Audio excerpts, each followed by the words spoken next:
Primeira Epístola de Paulo aos Coríntios. Capítulo 1.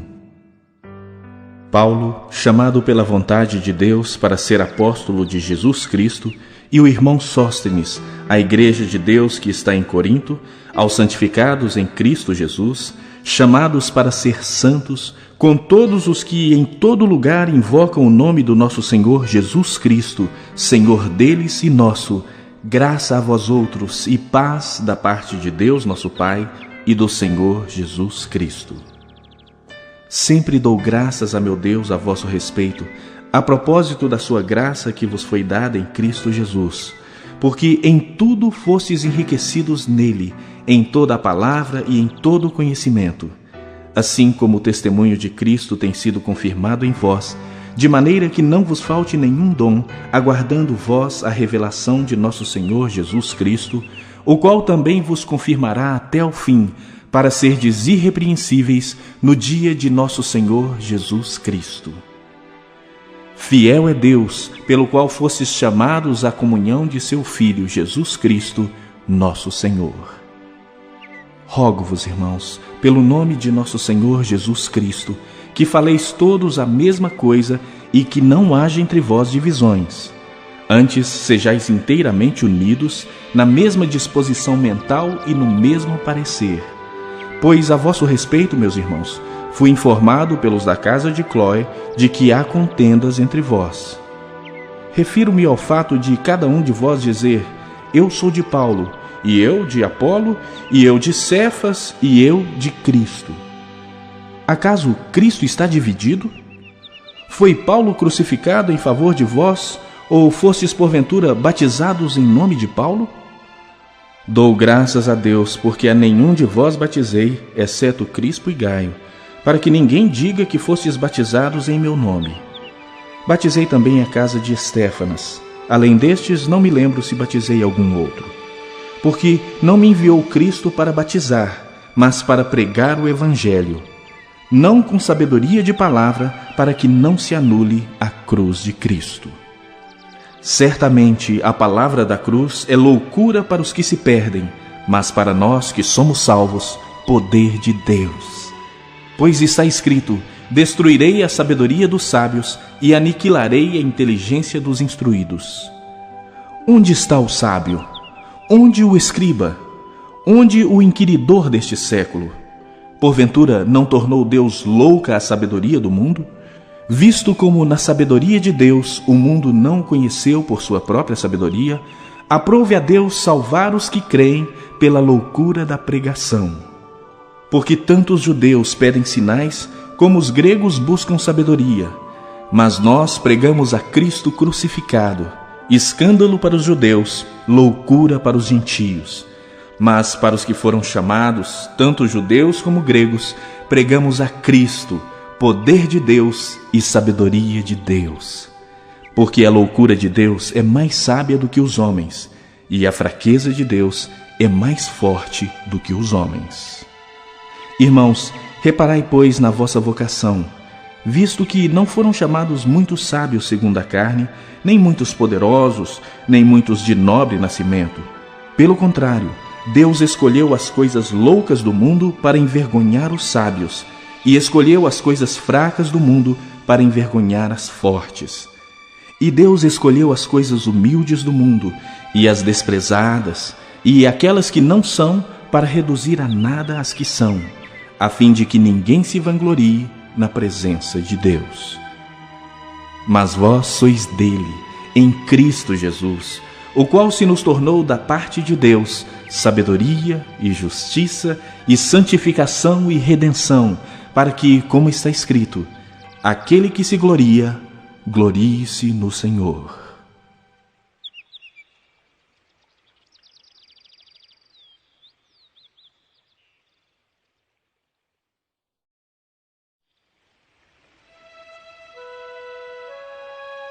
Capítulo 2. Eu, irmãos, quando fui ter convosco, anunciando-vos o testemunho de Deus, não fiz com ostentação de linguagem ou de sabedoria, porque decidi nada saber entre vós, senão a Jesus Cristo e este crucificado. E foi em fraqueza, temor e grande temor que eu estive entre vós. A minha palavra e a minha pregação não consistiram em linguagem persuasiva de sabedoria, mas em demonstração do Espírito e de poder, para que a vossa fé não se apoiasse em sabedoria humana, e sim no poder de Deus. Entretanto, expomos sabedoria entre os experimentados, não porém a sabedoria deste século, nem a dos poderosos desta época, que se reduzem a nada. Mas falamos a sabedoria de Deus em mistério, outrora oculta, a qual Deus preordenou desde a eternidade para a nossa glória. Sabedoria essa que nenhum dos poderosos deste século conheceu, porque se a tivessem conhecido, jamais teriam crucificado o Senhor da glória. Mas, como está escrito, nem olhos viram, nem ouvidos ouviram, nem jamais penetrou em coração humano o que Deus tem preparado para aqueles que o amam. Mas Deus nos revelou pelo Espírito, porque o Espírito a todas as coisas perscruta, até mesmo as profundezas de Deus. Porque qual dos homens sabe as coisas do homem, senão o seu próprio Espírito que nele está? Assim também as coisas de Deus, ninguém as conhece, senão o Espírito de Deus. Ora, nós não temos recebido o Espírito do mundo, e sim o Espírito que vem de Deus, para que conheçamos o que por Deus nos foi dado gratuitamente. Disto também falamos, não em palavras ensinadas pela sabedoria humana, mas ensinadas pelo Espírito, conferindo coisas espirituais com espirituais. Ora, o homem natural não aceita as coisas do Espírito de Deus, porque lhes são loucura, e não pode entendê-las, porque elas se discernem espiritualmente. Porém, o homem espiritual julga todas as coisas, mas ele mesmo não é julgado por ninguém. Pois quem conheceu a mente do Senhor que o possa instruir? Nós, porém, temos a mente de Cristo.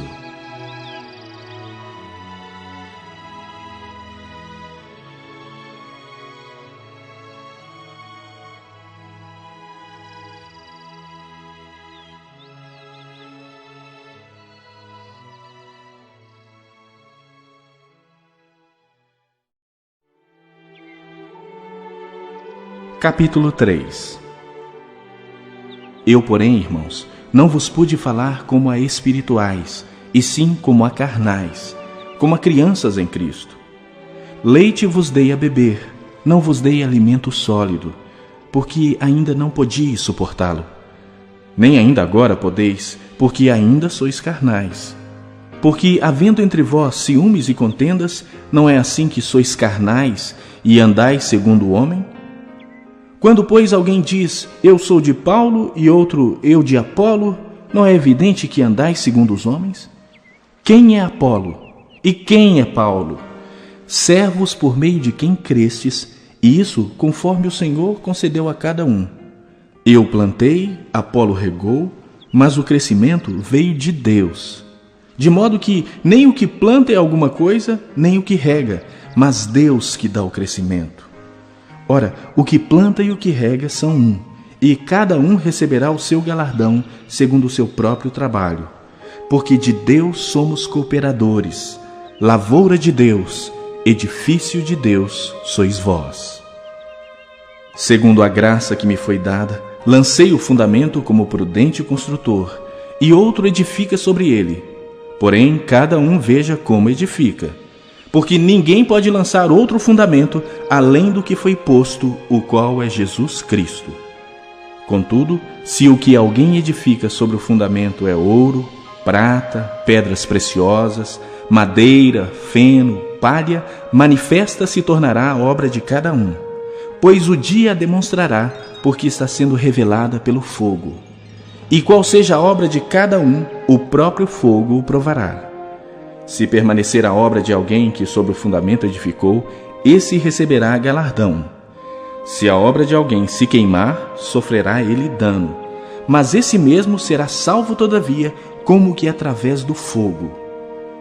Não sabeis que sois santuário de Deus e que o Espírito de Deus habita em vós?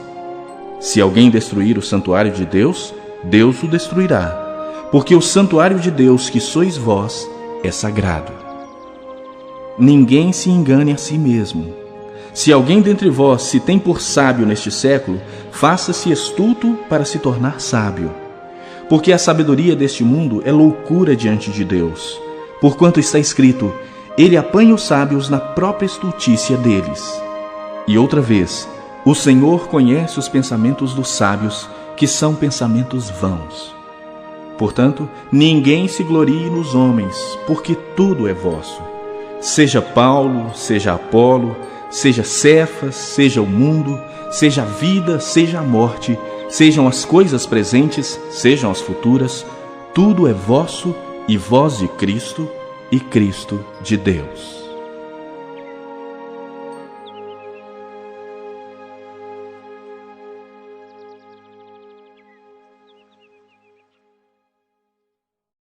Capítulo 4. Assim, pois, importa que os homens nos considerem como ministros de Cristo e despenseiros dos mistérios de Deus.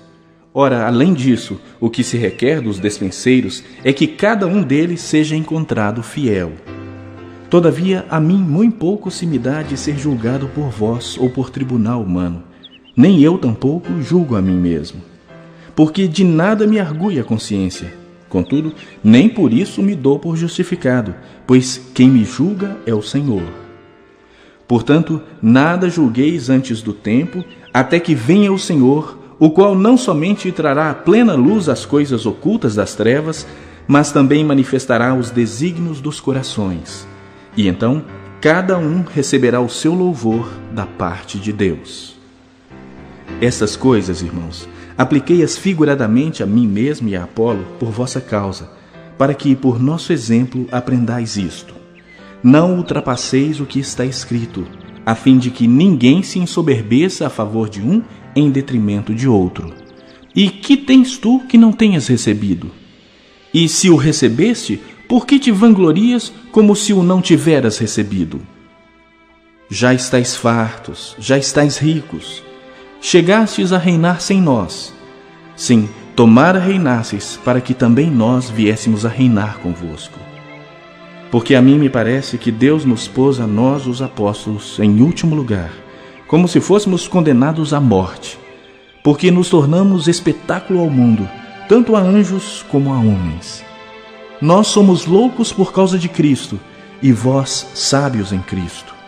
Nós fracos e vós fortes, vós nobres e nós desprezíveis. Até a presente hora sofremos fome e sede e nudez, e somos esbofeteados, e não temos morada certa, e nos afadigamos trabalhando com as nossas próprias mãos. Quando somos injuriados, bendizemos. Quando perseguidos, suportamos. Quando caluniados, procuramos conciliação. Até agora, temos chegado a ser considerados lixo do mundo, escória de todos. Não vos escrevo essas coisas para vos envergonhar. Pelo contrário, para vos admoestar como a filhos meus amados. Porque, ainda que tivesseis milhares de preceptores em Cristo, não teríeis, contudo, muitos pais. Pois eu, pelo Evangelho, vos gerei em Cristo Jesus. Admoesto-vos, portanto, a que sejais meus imitadores. Por esta causa vos mandei Timóteo, que é o meu filho amado e fiel no Senhor, o qual vos lembrará os meus caminhos em Cristo Jesus, como por toda parte ensino em cada igreja. Alguns se ensoberbeceram, como se eu não tivesse de ir ter convosco. Mas em breve irei visitar-vos, se o Senhor quiser, e então conhecerei não a palavra, mas o poder dos ensoberbecidos. Porque o reino de Deus não consiste em palavra, mas em poder. Que preferis? Irei a vós outros com vara ou com amor e espírito de mansidão?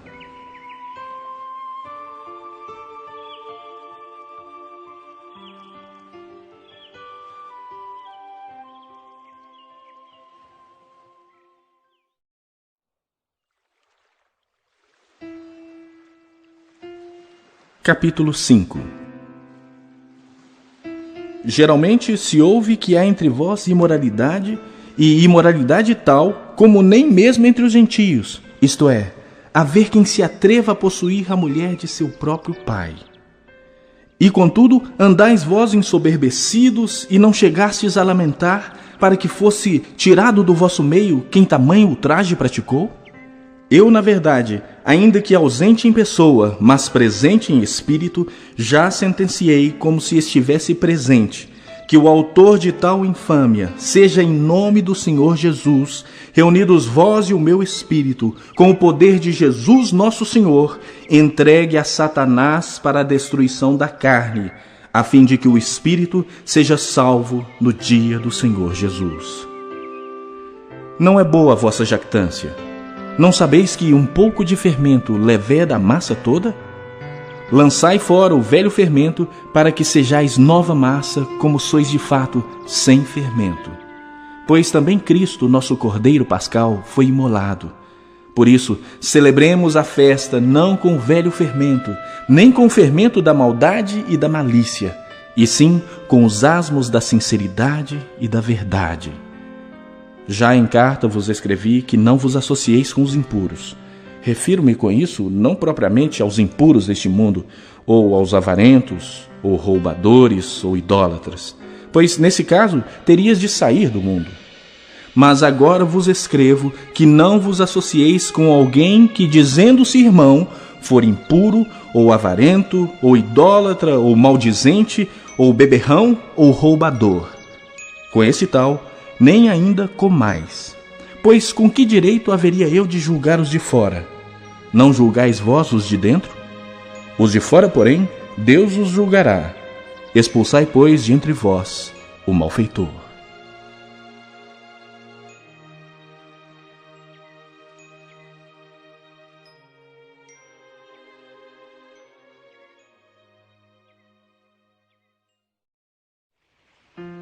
Capítulo 6. Aventura-se algum de vós, tendo questão contra outro, a submetê-la a juízo perante os injustos e não perante os santos? Ou não sabeis que os santos hão de julgar o mundo?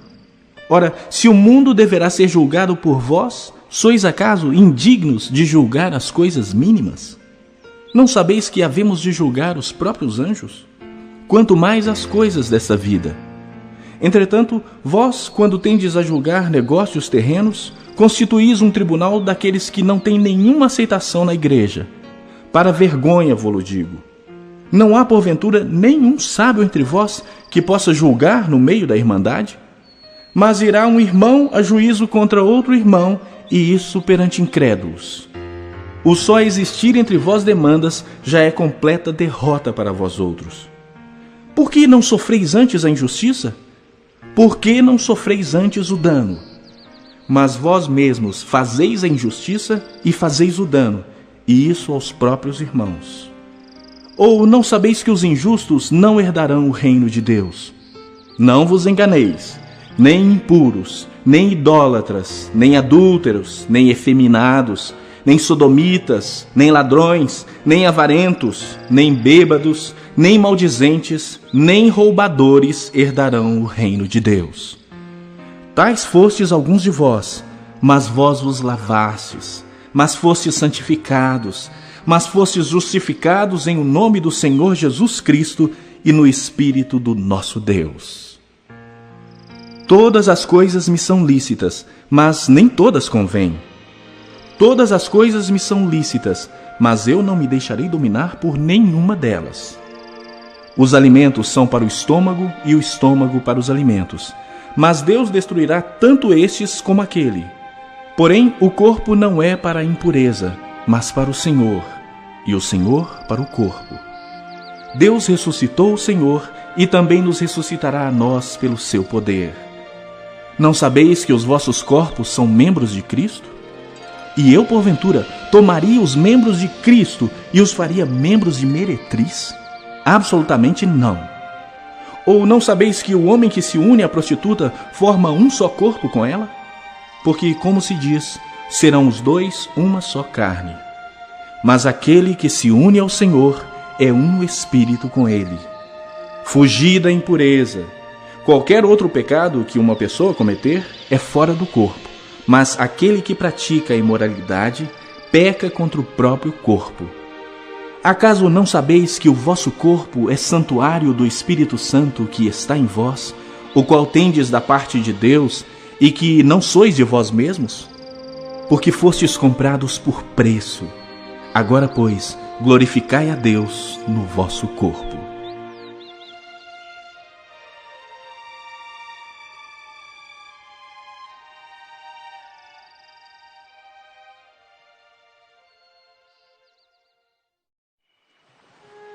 Capítulo 7. Quanto ao que me escrevestes, é bom que o homem não toque em mulher, mas por causa da impureza, cada um tem a sua própria esposa e cada uma o seu próprio marido. O marido conceda à esposa o que lhe é devido, e também, semelhantemente, a esposa ao seu marido. A mulher não tem poder sobre o seu próprio corpo, e sim o marido. E também, semelhantemente, o marido não tem poder sobre o seu próprio corpo, e sim a mulher.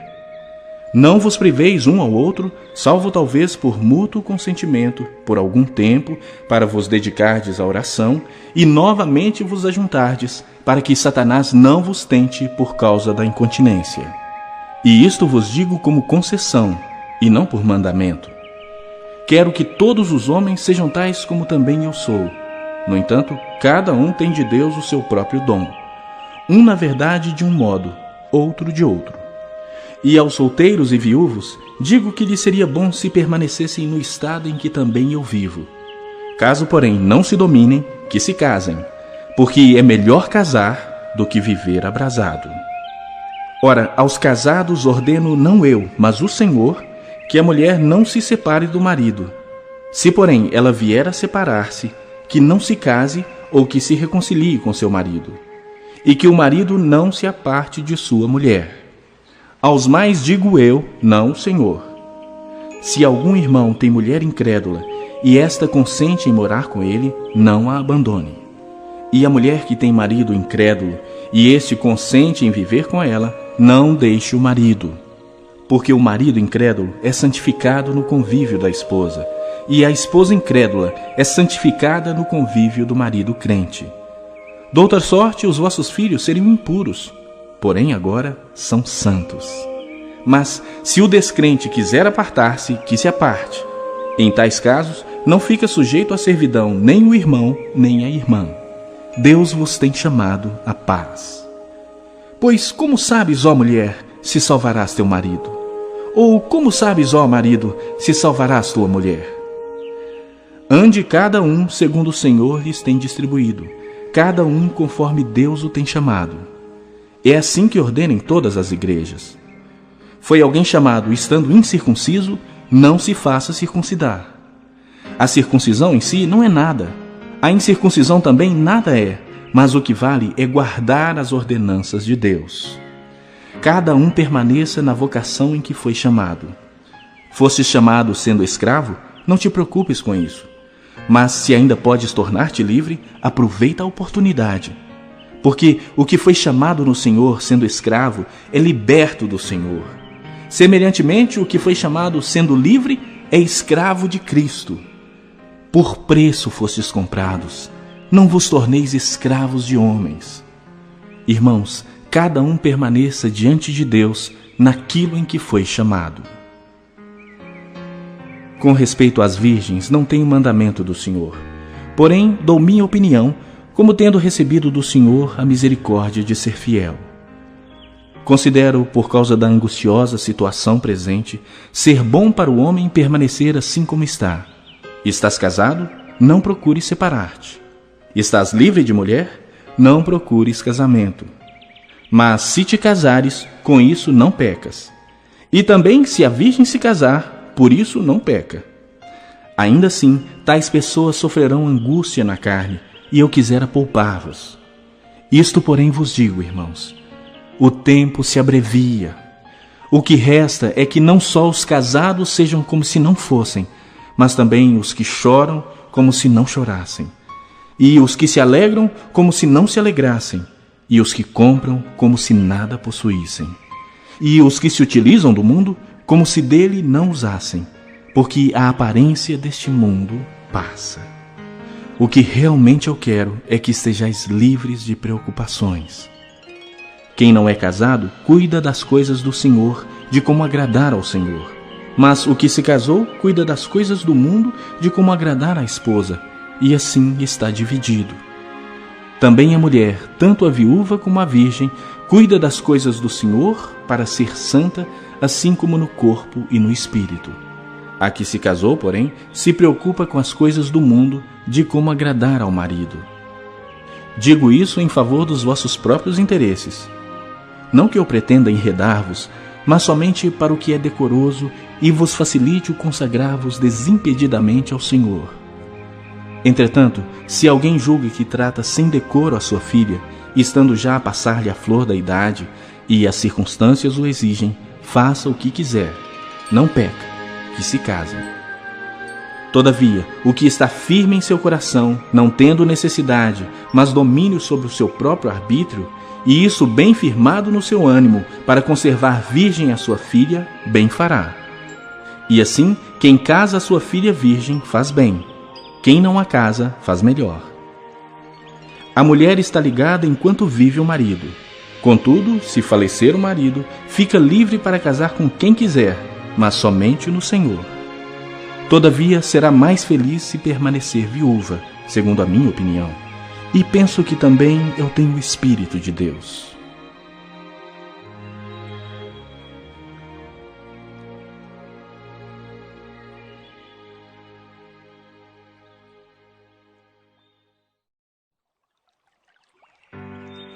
Capítulo 8. No que se refere às coisas sacrificadas a ídolos, reconhecemos que todos somos senhores do saber. O saber ensoberbece, mas o amor edifica. Se alguém julga saber alguma coisa, com efeito não aprendeu ainda como convém saber. Mas se alguém ama a Deus, esse é conhecido por ele. No tocante à comida sacrificada a ídolos, sabemos que o ídolo de si mesmo nada é no mundo e que não há senão um só Deus. Porque ainda que há também alguns que se chamem deuses, quer no céu ou sobre a terra, como há muitos deuses e muitos senhores, todavia, para nós há um só Deus, o Pai, de quem são todas as coisas e para quem existimos. E um só Senhor, Jesus Cristo, pelo qual são todas as coisas, e nós também por ele. Entretanto, não há esse conhecimento em todos, porque alguns, por efeito da familiaridade até agora com o ídolo, ainda comem dessas coisas como a ele sacrificadas, e a consciência destes, por ser fraca, vem a contaminar-se. Não é a comida que nos recomendará a Deus, pois nada perderemos se não comermos, e nada ganharemos se comermos. Vede, porém, que esta vossa liberdade não venha de algum modo a ser tropeço para os fracos. Porque se alguém te vir a ti, que és dotado de saber, à mesa em templo de ídolo, não será a consciência do que é fraco induzida a participar de comidas sacrificadas a ídolos? E assim, por causa do teu saber, perece o irmão fraco pelo qual Cristo morreu. E deste modo, pecando contra os irmãos, golpeando-lhes a consciência fraca, é contra Cristo que pecais. E por isso, se a comida serve de escândalo a meu irmão, nunca mais comerei carne, para que não venha a escandalizá-lo.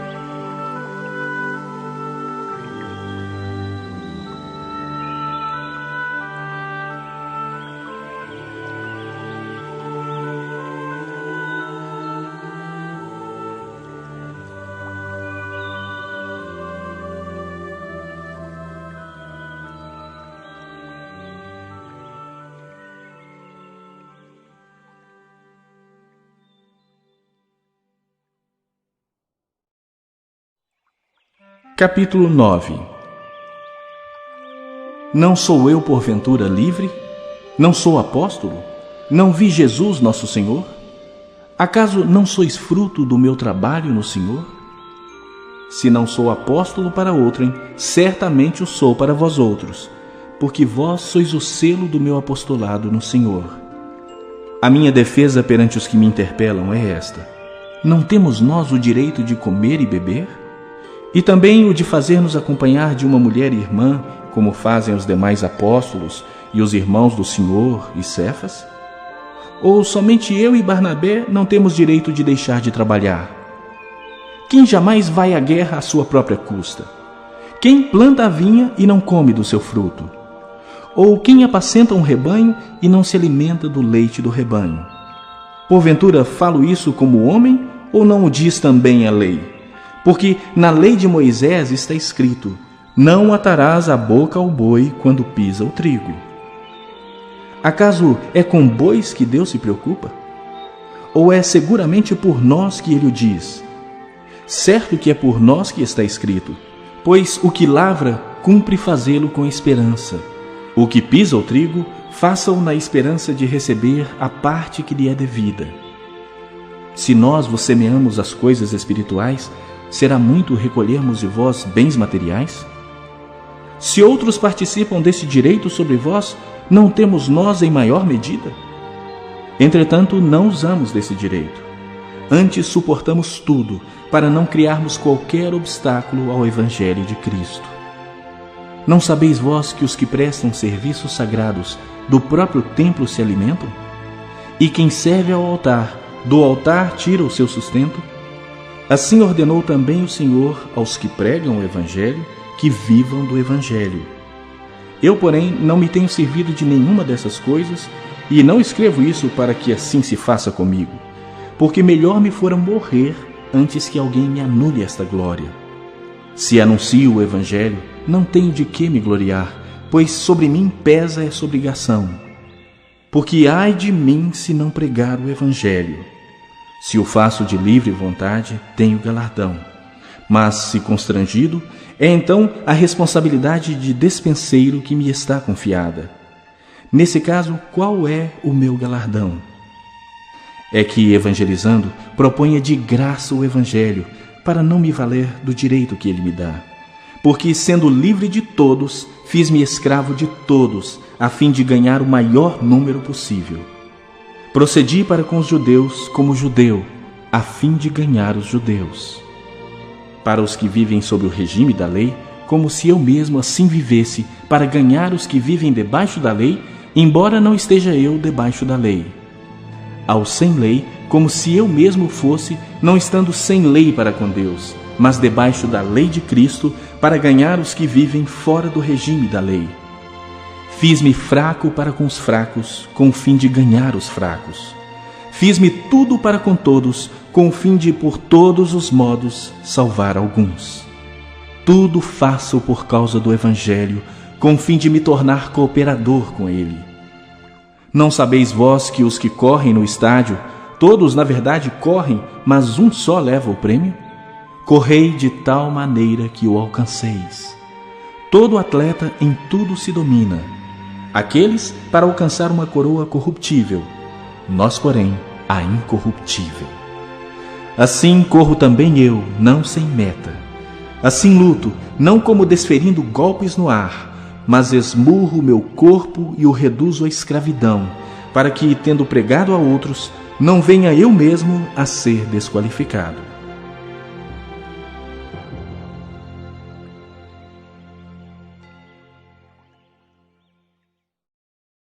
Capítulo 10. Ora, irmãos, não quero que ignoreis que nossos pais estiveram todos sob a nuvem e todos passaram pelo mar, tendo sido todos batizados, assim na nuvem como no mar, com respeito a Moisés. Todos eles comeram de um só manjar espiritual e beberam da mesma fonte espiritual, porque bebiam de uma pedra espiritual que os seguia, e a pedra era Cristo. Entretanto, Deus não se agradou da maioria deles, razão porque ficaram prostrados no deserto. Ora, estas coisas se tornaram exemplos para nós, a fim de que não cobicemos as coisas más como eles cobiçaram. Não vos façais, pois, idólatras como alguns deles. Porquanto está escrito: o povo assentou-se para comer e beber e levantou-se para divertir-se. E não pratiquemos imoralidade, como alguns deles o fizeram, e caíram num só dia 23.000. Não ponhamos o Senhor à prova, como alguns deles já fizeram, e pereceram pelas mordeduras das serpentes. Nem murmureis como alguns deles murmuraram e foram destruídos pelo exterminador. Estas coisas lhes sobrevieram como exemplos e foram escritas para advertência nossa, de nós outros, sobre quem os fins dos séculos têm chegado. Aquele, pois, que pensa estar em pé, veja que não caia. Não vos sobreveio tentação que não fosse humana, mas Deus é fiel e não permitirá que sejais tentados além das vossas forças. Pelo contrário, juntamente com a tentação vos proverá livramento, de sorte que a possais suportar. Portanto, meus amados, fugi da idolatria. Falo como a criteriosos. Julgai vós mesmos o que digo. Porventura, o cálice da bênção que abençoamos não é a comunhão do sangue de Cristo? O pão que partimos não é a comunhão do corpo de Cristo? Porque nós, embora muitos, somos unicamente um pão, um só corpo, porque todos participamos do único pão. Considerai o Israel segundo a carne. Não é certo que aqueles que se alimentam dos sacrifícios são participantes do altar? Que digo, pois? Que o sacrificado ao ídolo é alguma coisa? Ou que o próprio ídolo tem algum valor? Antes digo que as coisas que eles sacrificam é a demônios que as sacrificam, e não a Deus. E eu não quero que vos torneis associados aos demônios.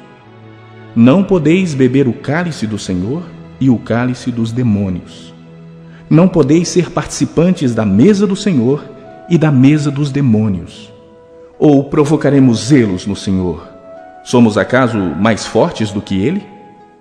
Todas as coisas são lícitas, mas nem todas convêm. Todas são lícitas, mas nem todas edificam. Ninguém busque o seu próprio interesse, e sim o de outrem. Comei de tudo que se vende no mercado, sem nada perguntardes por motivo de consciência, porque do Senhor é a terra e a sua plenitude. Se algum dentre os incrédulos vos convidar e quiserdes ir, comei de tudo que for posto diante de vós, sem nada perguntardes por motivo de consciência. Porém, se alguém vos disser, isto é coisa sacrificada a ídolo, não comais, por causa daquele que vos advertiu e por causa da consciência. Consciência, digo, não a tua propriamente, mas a do outro. Pois por que há de ser julgada a minha liberdade pela consciência alheia? Se eu participo com ações de graças, por que hei de ser vituperado por causa daquilo por que dou graças? Portanto, quer comais, quer bebais, ou façais outra coisa qualquer, fazei tudo para a glória de Deus. Não vos torneis causa de tropeço nem para judeus, nem para gentios, nem tampouco para a igreja de Deus, assim como também eu procuro em tudo ser agradável a todos, não buscando o meu próprio interesse, mas o de muitos, para que sejam salvos.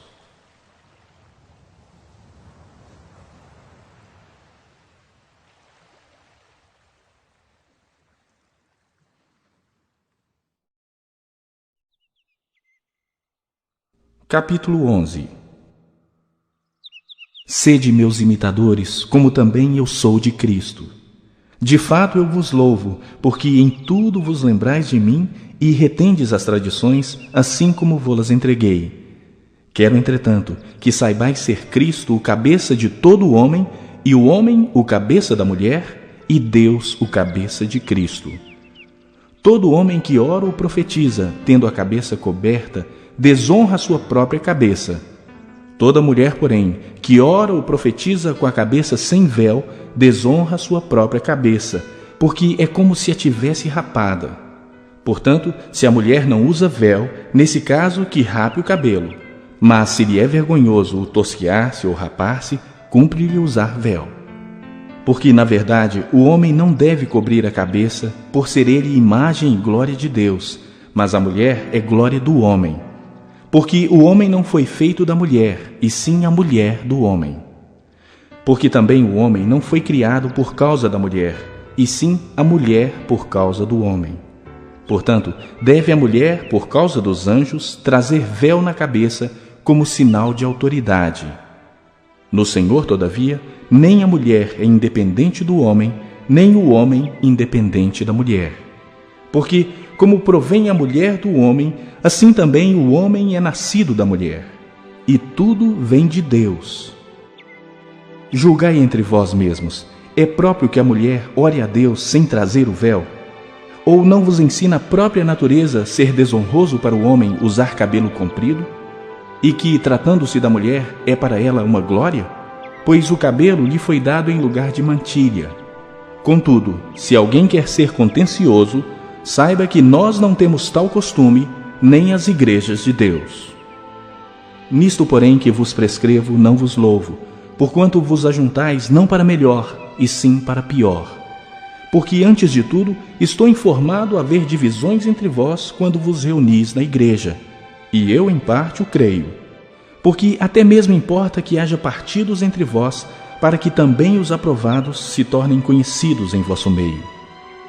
Quando, pois, vos reunis no mesmo lugar, não é a ceia do Senhor que comeis, porque, ao comerdes, cada um toma antecipadamente a sua própria ceia. E há quem tenha fome, ao passo que há também quem se embriague.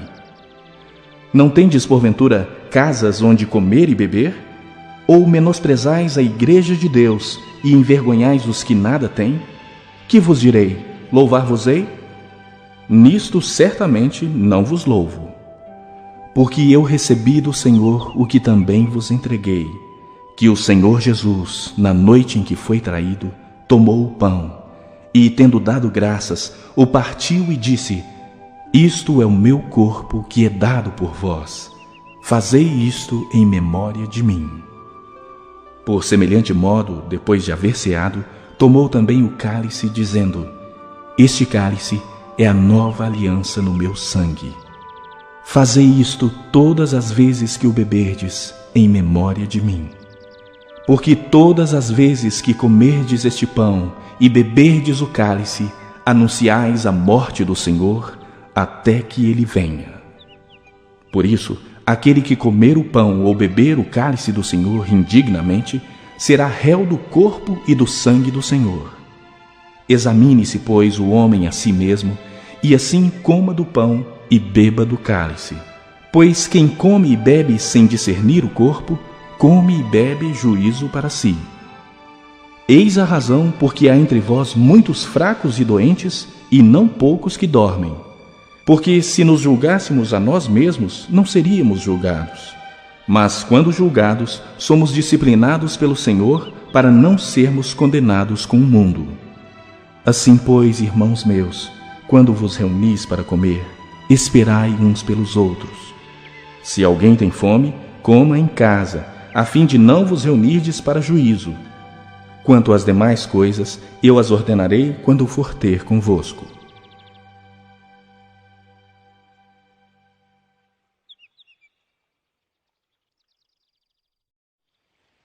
Capítulo 12. A respeito dos dons espirituais, não quero, irmãos, que sejais ignorantes. Sabeis que outrora, quando éreis gentios, deixáveis conduzir-vos aos ídolos mudos, segundo éreis guiados. Por isso vos faço compreender que ninguém que fala pelo Espírito de Deus afirma anátema Jesus. Por outro lado, ninguém pode dizer Senhor Jesus, senão pelo Espírito Santo. Ora, os dons são diversos, mas o Espírito é o mesmo. E também há diversidade nos serviços, mas o Senhor é o mesmo. E há diversidade nas realizações, mas o mesmo Deus é quem opera tudo em todos. A manifestação do Espírito é concedida a cada um, visando a um fim proveitoso. Porque a um é dada, mediante o Espírito, a palavra da sabedoria, e a outro, segundo o mesmo Espírito, a palavra do conhecimento. A outro, no mesmo Espírito, a fé, e a outro, no mesmo Espírito, dons de curar. A outro, operações de milagres, a outro, profecia, a outro, discernimento de espíritos. A um, variedade de línguas, e a outro, capacidade para interpretá-las. Mas um só e o mesmo Espírito realiza todas essas coisas, distribuindo-as como lhe apraz, a cada um individualmente. Porque assim como o corpo é um e tem muitos membros, e todos os membros, sendo muitos, constituem um só corpo, assim também com respeito a Cristo. Pois em um só Espírito todos nós fomos batizados em um corpo, quer judeus, quer gregos, quer escravos, quer livres. E a todos nós foi dado beber de um só Espírito. Porque também o corpo não é um só membro, mas muitos. Se disser o pé, porque não sou mão, não sou do corpo, nem por isso deixe de ser do corpo. Se o ouvido disser, porque não sou olho, não sou do corpo, nem por isso deixa de o ser. Se todo o corpo fosse olho, onde estaria o ouvido?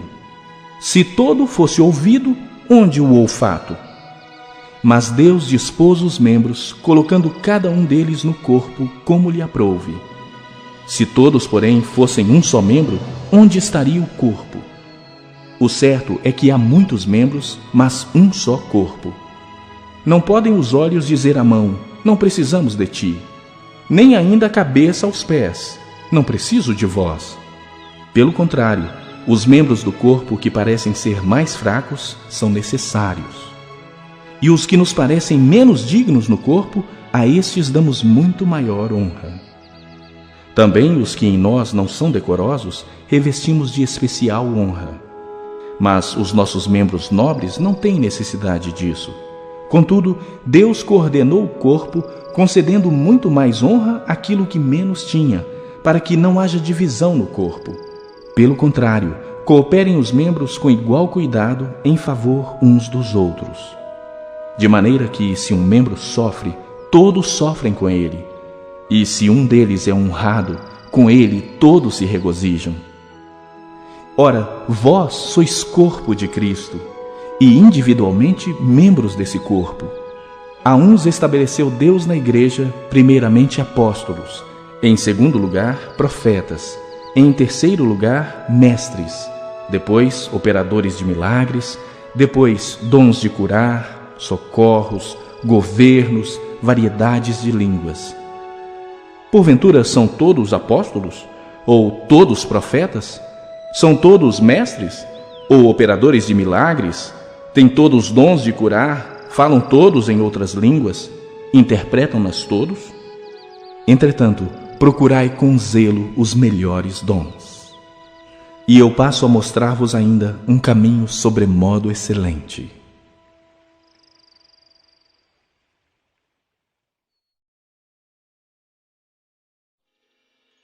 Capítulo 13. Ainda que eu fale as línguas dos homens e dos anjos, se não tiver amor, serei como bronze que soa ou como símbolo que retine. Ainda que eu tenha o dom de profetizar e conheça todos os mistérios e toda a ciência, ainda que eu tenha tamanha fé a ponto de transportar montes, se não tiver amor, nada serei. E ainda que eu distribua todos os meus bens entre os pobres, e ainda que eu entregue o meu próprio corpo para ser queimado, se não tiver amor, nada disso me aproveitará. O amor é paciente, é benigno. O amor não arde em ciúmes, não se ufana, não se ensoberbece, não se conduz inconvenientemente, não procura os seus interesses, não se exaspera, não se ressente do mal. Não se alegra com a injustiça, mas regozija-se com a verdade. Tudo sofre, tudo crê, tudo espera, tudo suporta. O amor jamais acaba, mas, havendo profecias, desaparecerão. Havendo línguas, cessarão. Havendo ciência, passará. Porque em parte conhecemos e em parte profetizamos. Quando, porém, vier o que é perfeito, então o que é em parte será aniquilado. Quando eu era menino, falava como menino, sentia como menino, pensava como menino. Quando cheguei a ser homem, desisti das coisas próprias de menino. Porque agora vemos como em espelho, obscuramente. Então veremos face a face. Agora conheço em parte, então conhecerei como também sou conhecido. Agora, pois, permanecem a fé, a esperança e o amor. Estes três, porém, o maior destes é o amor.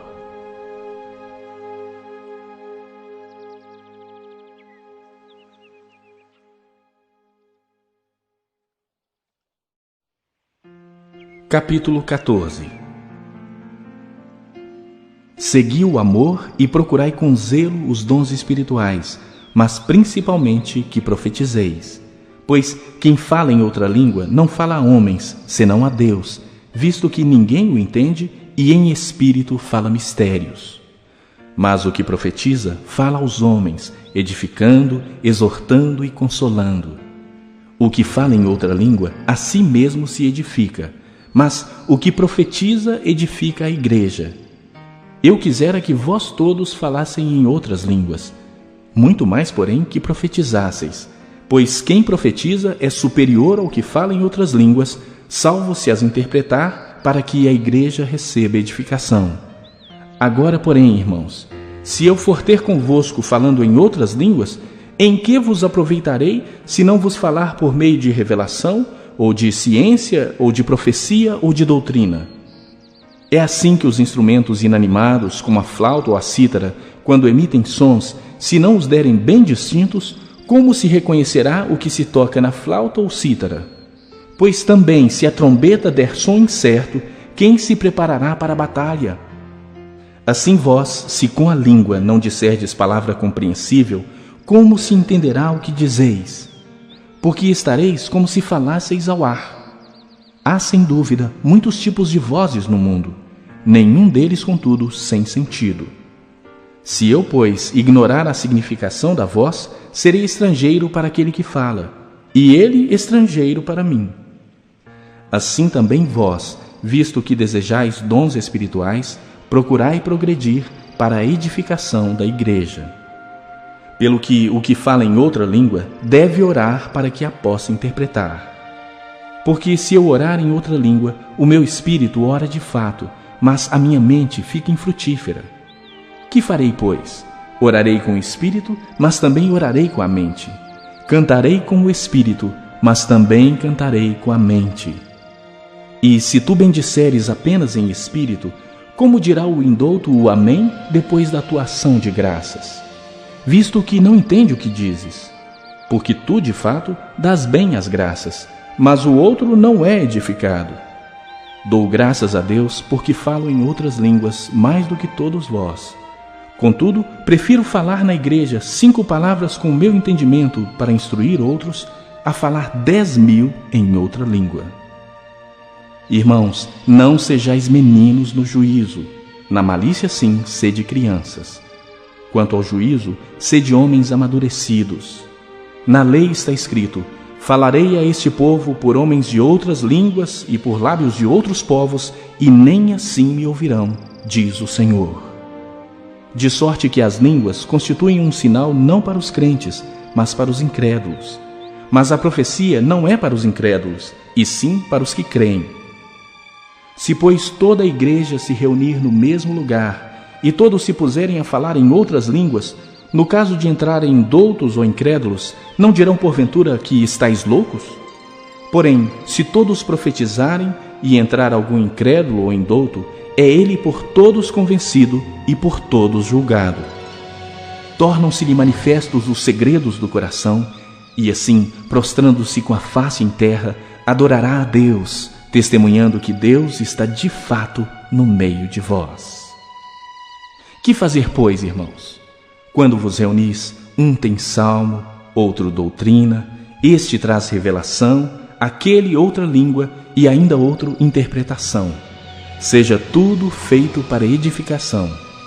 No caso de alguém falar em outra língua, que não sejam mais do que 2 ou quando muito 3, e isto sucessivamente, e haja quem interprete. Mas, não havendo intérprete, fique calado na igreja, falando consigo mesmo e com Deus. Tratando-se de profetas, falem apenas 2 ou 3 e os outros julguem. Se, porém, vier revelação a outrem que esteja sentado, cale-se o primeiro. Porque todos podereis profetizar um após outro, para todos aprenderem e serem consolados. Os espíritos dos profetas estão sujeitos aos próprios profetas. Porque Deus não é de confusão, e sim de paz. Como em todas as igrejas dos santos, conservem-se as mulheres caladas nas igrejas, porque não lhes é permitido falar. mas estejam submissas, como também a lei o determina. Se, porém, querem aprender alguma coisa, interroguem em casa a seu próprio marido, porque para a mulher é vergonhoso falar na igreja. Porventura, a palavra de Deus se originou no meio de vós, ou veio ela exclusivamente para vós outros? Se alguém se considera profeta ou espiritual, reconheça ser mandamento do Senhor o que vos escrevo. E se alguém o ignorar, será ignorado. Portanto, meus irmãos, procurai com zelo o dom de profetizar, e não proibais o falar em outras línguas. Tudo, porém, seja feito com decência e ordem.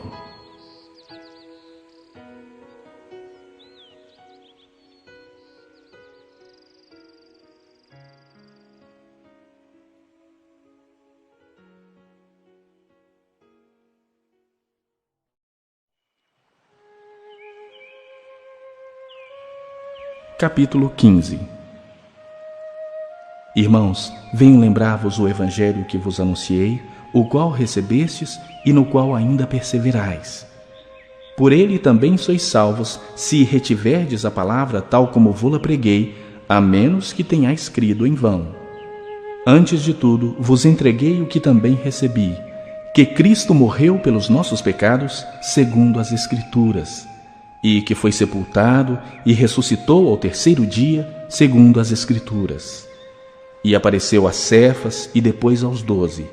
Depois foi visto por mais de 500 irmãos de uma só vez, dos quais a maioria sobrevive até agora, porém alguns já dormem.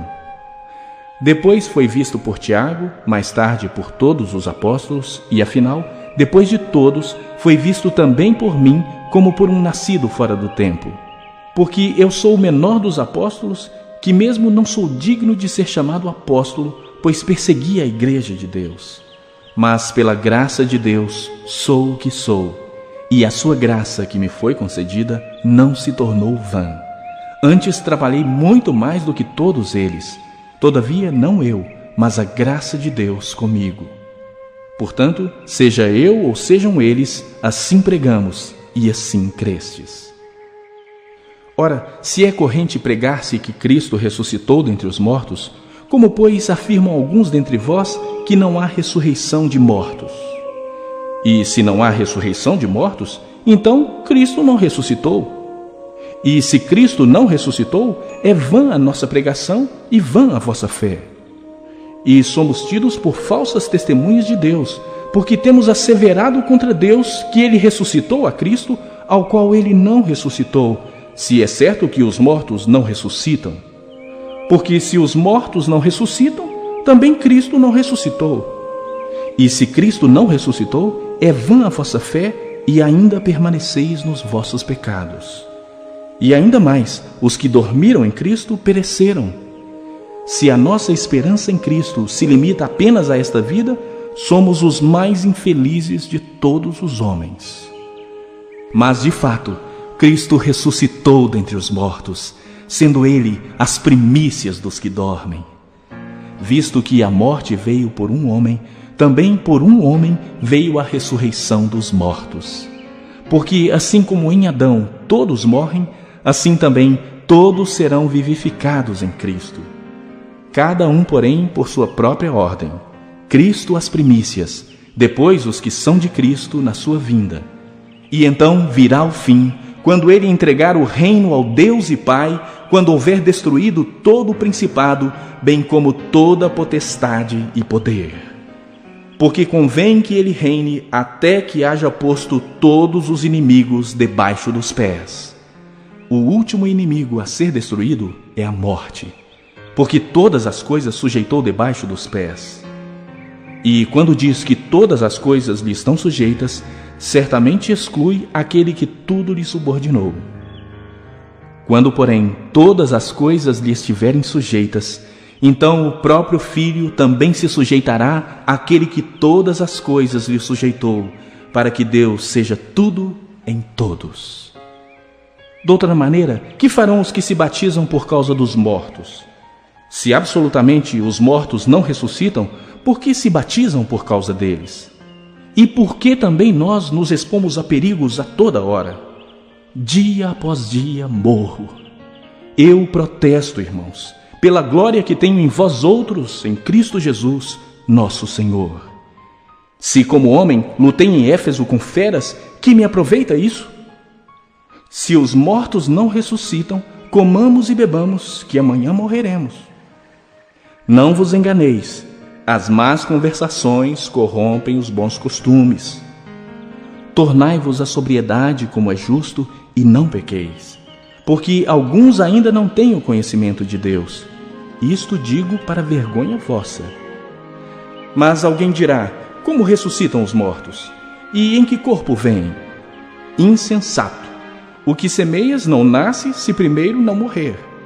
E quando semeias, não semeias o corpo que há de ser, mas o simples grão, como de trigo ou de qualquer outra semente.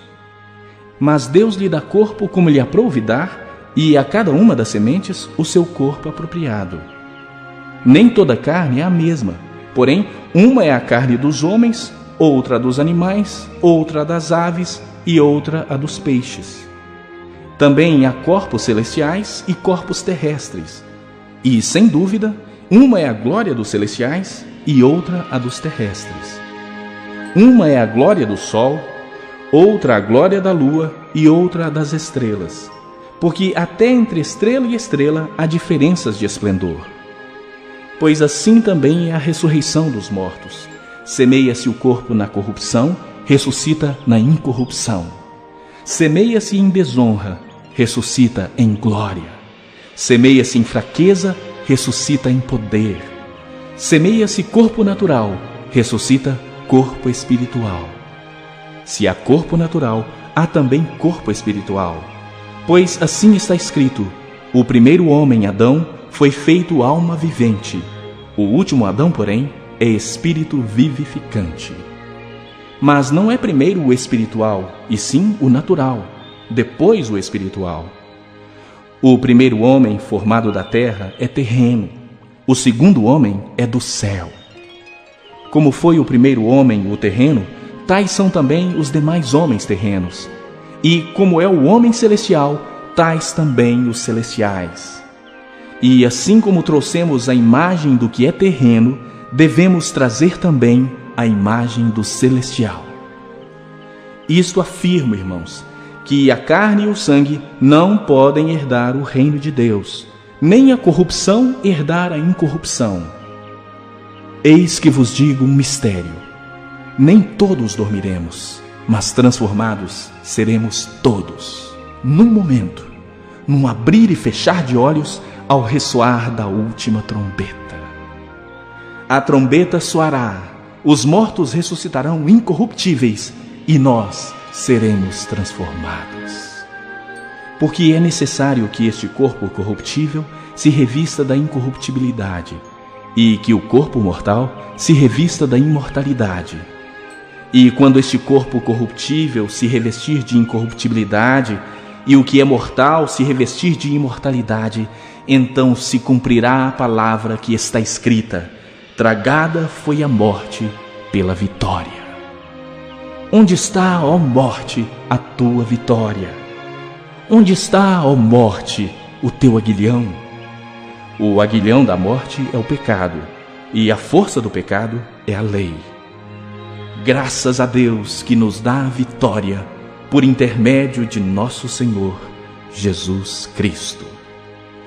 Portanto, meus amados irmãos, sede firmes, inabaláveis e sempre abundantes na obra do Senhor, sabendo que no Senhor o vosso trabalho não é vão. Capítulo 16. Quanto à coleta para os santos, fazei vós também como ordenei às igrejas da Galácia. No primeiro dia da semana, cada um de vós ponha de parte em casa, conforme a sua prosperidade, e vá juntando, para que se não façam coletas quando eu for. E quando tiver chegado, enviarei com cartas para levarem as vossas dádivas a Jerusalém àqueles que aprovardes. Se convier que eu também vá, eles irão comigo. Irei ter convosco por ocasião da minha passagem pela Macedônia, porque devo percorrer a Macedônia. E bem pode ser que convosco me demore, ou mesmo passe o inverno, para que me encaminheis nas viagens que eu tenha de fazer. Porque não quero agora ver-vos apenas de passagem, pois espero permanecer convosco algum tempo, se o Senhor o permitir. Ficarei, porém, em Éfeso até ao Pentecostes, porque uma porta grande e oportuna para o trabalho se me abriu, e há muitos adversários. E se Timóteo for, vede que esteja sem receio entre vós, porque trabalha na obra do Senhor como também eu. Ninguém, pois, o despreze, mas encaminhai-o em paz para que venha ter comigo, visto que o espero com os irmãos. Acerca do irmão Apolo, muito lhe tenho recomendado que fosse ter convosco em companhia dos irmãos, mas de modo algum era a vontade dele ir agora. Irá, porém, quando se lhe deparar boa oportunidade. Sede vigilantes, permanecei firmes na fé, portai-vos varonilmente, fortalecei-vos. Todos os vossos atos sejam feitos com amor. E agora, irmãos, eu vos peço o seguinte: sabeis que a casa de Estéfanas são as primícias da Acaia e que se consagram ao serviço dos santos. Que também vos sujeiteis a esses tais, como também a todo aquele que é cooperador e obreiro. Alegro-me com a vinda de Estéfanas e de Fortunato e de Acaico, porque estes supriram o que da vossa parte faltava, porque trouxeram refrigério ao meu espírito e ao vosso. Reconhecei, pois, a homens como estes. As igrejas da Ásia vos saúdam. No Senhor, muito vos saúdam Áquila e Priscila, e bem assim a igreja que está na casa deles. Todos os irmãos vos saúdam. Saudai-vos uns aos outros com ósculo santo.